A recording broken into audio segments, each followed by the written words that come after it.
موت نافرمانی کی حالت میں کہیں نہ آ جائے تمہیں. وہ کوئی ضمانت تمہارے پاس نہیں ہے کہ تم کسی گناہ کا ارتکاب کر بھی چکو گے پھر تمہیں توبہ کا وقت بھی مل جائے گا پھر موت آئے گی، اس سے پہلے موت نہیں آ سکتی. کیا معلوم عین اس گناہ کے ارتکاب کے دوران موت آ جائے. وہ موت کیسی ہوگی؟ شاید آپ کے علم میں ہو، لکھنؤ کے ایک بہت بڑے شاعر تھے اور ان کی موت بہت ہی مکروہ حالات میں واقع ہوئی. رات کو 2-3 بجے، جس کو آپ انگریزی میں کہتے ہیں in the small hours of the morning, شراب خانے سے نکلے، نشے میں دھت، چکر آیا، گرے، اور ساتھ ہی بدرو جا رہی تھی گندی نالی، اس میں گر گئے، وہاں سے لاش برآمد. کیسی موت ہے یہ؟ نافرمانی کی حالت میں موت آئی ہے، شراب کے نشے کی حالت میں موت آئی ہے. اور کیا یہ ممکن نہیں ہے کہ کوئی شخص بدکاری کا ارتکاب کر رہا اور عین اسی فعل کے دوران موت آ جائے؟ اچھا، اب اگر آپ نے طے کر لیا نہیں مروں گا مگر حالت فرما برداری میں، تو اس کی ایک ہی شکل ہے، کوئی لمحہ بھی نافرمانی میں بسر نہ ہو، مبادا اسی لمحے موت آ جائے. ہر لمحے کا پہرا دیجئے، ہر ساعت کی پوری حفاظت کیجئے، کہیں نافرمانی کا کوئی ارتکاب نہ ہو اور عین اس حالت میں کہیں موت نہ آ جائے. میں وہ حدیث آپ کو سنا چکا ہوں، لا یزنی الزانی حین یزنی وہو مومن. کوئی زانی حالت ایمان میں زنا نہیں کرتا، جب وہ زنا کر رہا ہوتا ایمان اس کے دل سے نکل کر اوپر سر پر منڈلاتا رہتا. کوئی چور حالت ایمان میں چوری نہیں کرتا، ولا یسرق السارق حین یسرق وہو مومن. کوئی شرابی حالت ایمان میں شراب نہیں پی سکتا، ولا یشرب الخمر حین یشرب وہو مومن. اگر ایمان بھی ہو دل میں اور یہ حرکات بھی ہو رہی ہو تو وہ ایمان 2 پیسے کا نہیں، 2 ٹکے کا نہیں. کیا اس ایمان کی قیمت ہے؟ کیا قدر و قیمت ہے اس کی؟ اب اگر عین اسی حالت کے اندر موت آ گئی تو یہ تو خلوع ایمان ہے، ایمان کا خالی ہو جانا ہے. یہ ہے وہ بات جو کہی گئی. اب یہ اسلام اور تقوی، ان دونوں کو یہاں نوٹ کر لیجئے. یا ایھا الذین آمنوا اتقوا اللہ حق تقاتہ ولا تموتن الا وانتم مسلمون. اے ایمان کے دعوے دارو، اللہ کا تقوی اختیار کرو جتنا کہ اس کے تقوی کا حق ہے، اور دیکھنا موت نہ آنے پائے مگر فرما برداری کی حالت میں. اب یہ اینٹیں اگر پختہ ہو گئی ہیں، ہم نے جہاد کے مختلف مراحل ان پر غور کیا تھا. پہلا مرحلہ کیا تھا؟ نفس امارہ کے خلاف جہاد، شیطان اور اس کی ذریت صلبی و مانوی کے خلاف جہاد، بگڑے ہوئے معاشرے کے جو پریشرز ہیں ان کے خلاف جہاد. یہ 3 جہاد کر کے کما حقہ فرض کیجئے کہ اب آپ تقوی اور فرما برداری کی روش پر راسخ ہو گئے، قائم ہو گئے. اب اگلا قدم کیا ہے؟ اب ان اینٹوں سے فصیل بنانی ہے. اینٹیں تو مضبوط ہو گئی، پوری طرح پک گئی، پختہ ہو گئی. وہ جو اقبال کہتا ہے کہ خام ہے جب تک تو ہے مٹی کا ایک انبار تو، اور پختہ ہو جائے تو ہے شمشیر بے زنہار تو. اور جس سے اکبر الہآبادی نے بھی کہا ہے، اس سے بھی بہتر انداز میں کہا ہے، تو خاک میں مل اور آگ میں جل، جب خشت بنے تب کام چلے. ان خام دلوں کے عنصر پر بنیاد نہ رکھ، تعمیر نہ کر. اگر ساحل سمندر سے ریت لے کے گولا بنا لیں، وہ نم تو ہوتی ہے ریت، گولا بن جائے گا، پھر اسے شیشے پر بھی ماریں گے، شیشہ کھڑا رہے گا، ریت بکھر جائے گی. اسی گولے کو ذرا بھٹی میں ڈال کے پکا لو، روڑا بنا لو، تو خاک میں مل اور آگ میں جل، جب خشت بنے، جب اینٹ بنو گے تب کام چلے. اب اگر اسے مارو گے تو کوئی نتیجہ تو برآمد ہوگا کہ نہیں. تو یہ پختہ افراد کی شخصیت کو پختہ کرنا. جو حیات اجتماعی اس کو نظر انداز کرتی ہے، جیسا کہ میں نے عرض کیا تھا، پہلی منزل تعمیر نہیں کی، دوسری کے اوپر چڑھا ہو گئے، دوسری ہے نہیں، تیسری جو ہے وہ ہوا کے اندر اس کی تعمیر ہو رہی ہے۔ ہماری بہت سی ناکامیوں کا اصل سبب یہ ہے۔ حضور نے پہلے افراد کو تیار کیا ہے، افراد کے ہاتھوں میں ہے اقوام کی تقدیر، ہر فرد ہے ملت کے مقدر کا ستارہ، اور ہر حیات اجتماعی یا کوئی تنظیم ہو، کوئی جماعت ہو جو اسلام کی سربلندی کے لیے کام کرنا چاہیے، اسے سب سے پہلے پختہ کردار والے افراد تیار کرنے ہوں گے۔ یا ایھا الذین آمنوا اتقوا اللہ حق تقاتہ ولا تموتن الا وانتم مسلمون۔ اب دوسرا نقطہ کیا ہے؟ ان کو جوڑنا ہے، اب اینٹوں کو جوڑنا ہے۔ And for that you need a cement substance۔ پچھلے زمانے میں چونا وغیرہ ہوتا تھا، چونے سے جوڑا جاتا تھا، آج کل سیمنٹ ہے۔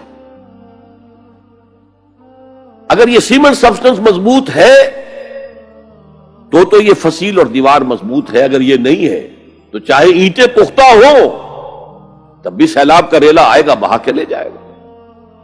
اینٹوں کی پختگی کے ساتھ ساتھ ان کو جوڑنے والا مورٹر جو ہے اس کو بھی مضبوط ہونا چاہیے۔ اس لیے دوسرا نقطہ، یہ سہ نکاتی لائحہ عمل، 3 نکاتی لائحہ عمل۔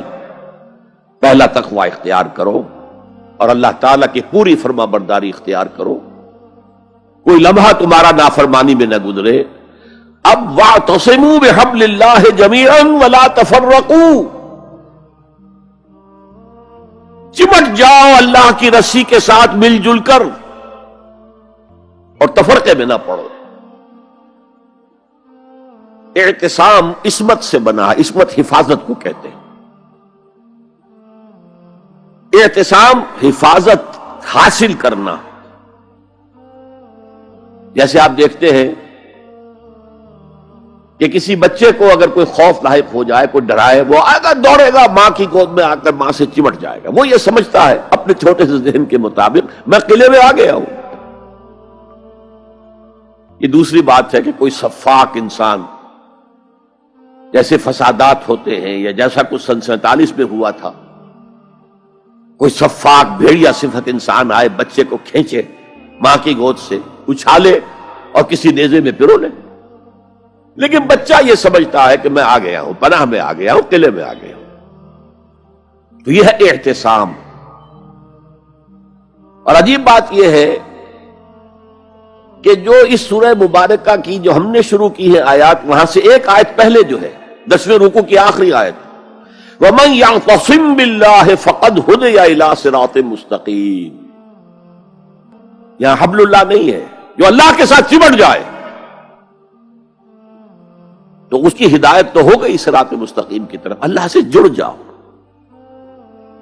سورہ حج کی آخری آیت کے بھی آخری الفاظ یہی ہیں، وَاعْتَصِمُوا بِاللَّهِ فَأَقِیمُوا الصَّلَاةَ وَآتُوا الزَّکَاةَ وَاعْتَصِمُوا بِاللَّهِ۔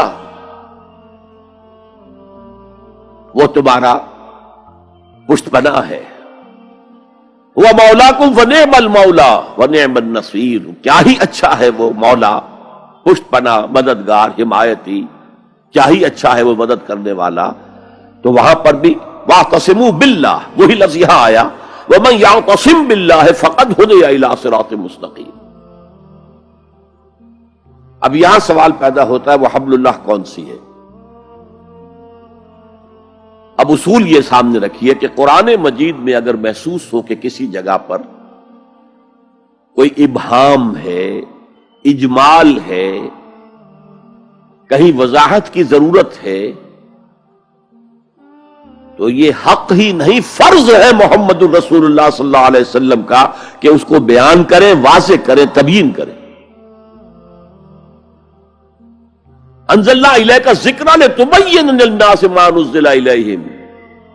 اے نبی، ہم نے آپ کی طرف یہ الذکر اس لیے نازل کیا ہے کہ آپ لوگوں کے لیے واضح کریں وہ شے جو ان کے لیے نازل کی گئی، ان کی طرف بھیجی گئی۔ آج ایک عظیم ترین فتنہ ہمارے ہاں جو ہے وہ انکار حدیث کا ہے۔ وہ گویا کہ حضور کو یہ حق ہی دینے کو تیار نہیں۔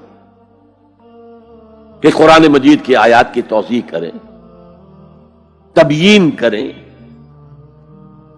جہاں کہیں کوئی سوال پیدا ہو اس کا جواب دیں. لیکن یہ جان لیجئے یہ حضور کا صرف حق نہیں، فرض.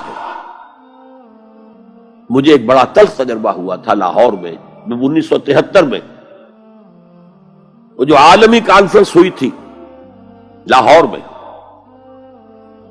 دنیا کے تمام مسلمان ملکوں کے سربراہ وہاں جمع تھے.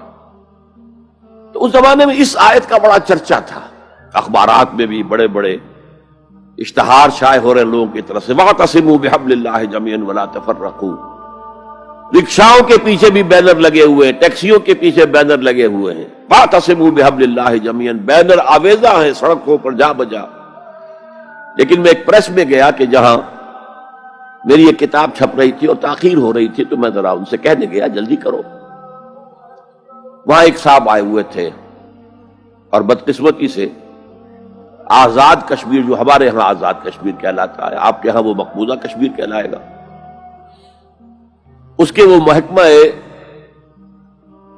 جو انفارمیشن ڈپارٹمنٹ کے سیکرٹری تھے، اہم تھے. ان کا یہ کیا رہا؟ یہ لا یعنی کلام ہے، بے معنی کلام ہے. فَاعْتَصِمُوا بِحَبْلِ اللَّهِ جَمِيعًا، کہاں ہے وہ رسی؟ کس کو رسی؟ کون سی رسی کو پکڑوں؟ بہت صدمہ ہوا، لیکن کیا کیا جائے؟ وہ اصل میں کمیونسٹ ذہن کے تھے.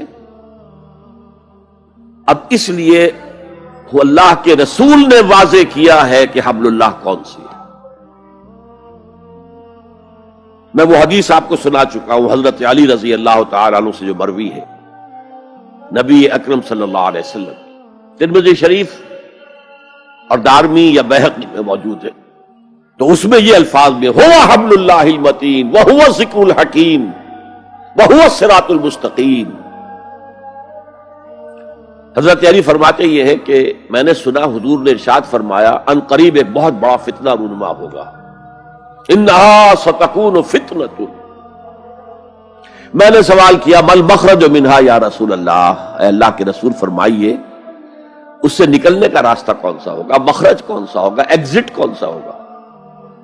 یا آپ کے ہالز میں جہاں ایگزٹ لکھا ہوا ہوتا ہے سرخ سی بتیوں کے ساتھ، عرب ممالک میں مخرج لکھتے ہیں اس کو، نکلنے کی جگہ، بھاگنے کی جگہ. اگر کہیں دھواں بڑھ جائے، کہیں آگ لگ جائے تو بھاگو ان روشنیوں کی طرف، ان دروازوں کی طرف، وہ کھل جائیں گے.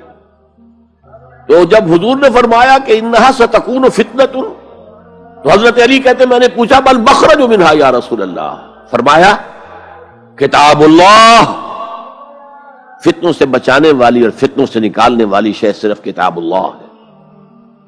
فیہ خبر ما قبلکم و نبأ ما بعدکم و حکم ما بینکم، اس میں تم سے پہلے جو اقوام تھی ان کی خبریں موجود ہیں، تمہارے بعد آنے والی جو چیزیں ہیں ان واقعات کا تذکرہ موجود ہے، اور تمہارے درمیان جو اختلافات بھی رونما ہو سکتے ہیں ان سب کا حل موجود ہے. یا رب فاجمعنی بكل الصحب والأحباب واكتب لنا أن ندخل الجنات بالريان.